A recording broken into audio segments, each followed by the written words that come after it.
Canada, as we know and love it, is going to cease to exist within the next 20 years, and it's being intentionally done by the Liberal government of Canada. These record-setting immigration rates of 3% of the total population now entering Canada for the past 10 years has very few historical parallels, but the ones that do exist, Lebanon, Argentina, always result in civil conflict. You cannot bring in this many people. It kills the cohesiveness of your society. It kills your economy. These are well-established facts. Mark Carney is on record admitting it in 2013. The negative economic impact of bringing in mass immigration on the native population. And outside of that, the amount of research into the negative effect on social cohesiveness. You need an identity as a country in order to exist. Canada has always been known as a rugged northern country, a people conquering a tough land. That cultural, that what it is to be a Canadian has disappeared into so-called diversity. That's the entire cultural identity that the Liberal Party of Canada has now built this country on, and that is not an identity. That is not an identity. Diversity is not an identity as a people. There's nothing cohesive about it. It's not a philosophy. It's not an idea to group, to have a cohesive group. Matter of fact, it's identity politics, and what it does is it actually divides people. It classifies people as oppressed and oppressors, and if you're in an oppressed group, you're an automatic victim and in the right, and if you're an oppressor, you're in the wrong automatically. And it's at its core, it's divisive, because they know that the only countries that have ever brought in even a comparable number of immigrants, Lebanon, Argentina, broke into civil conflict, and those who have studied those periods of time closely talk consistently about how many similarities they see in Canada with all these micro cultures.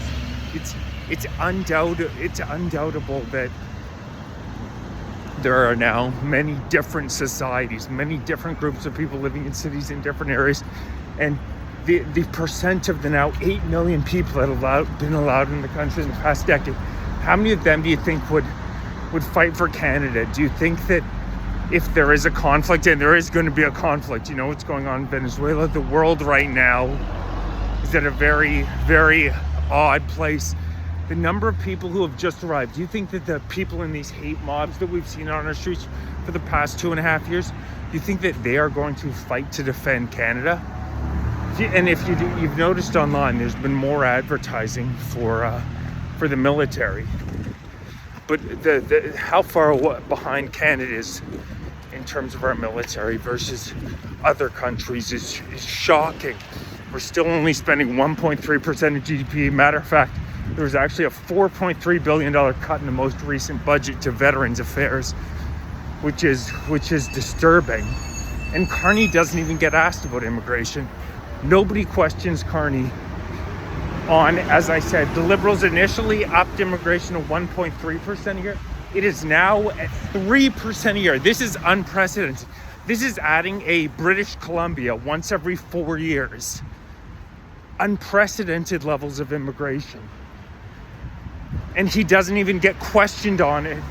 And we are throwing away the pillars of our sovereignty. These trends continuing, it is a guarantee that Canada as we know and love it will not exist in 20 years. We need to rebuild a nation based on national unity and who we are as Canadians, not trashing ourselves at every turn. It's a detrimental worldview that classes Canadians as some sort of oppressor, which is absolutely ridiculous. We have so much to be proud of in this country. Talk about how Canadians fought courageously. World War I, World War II.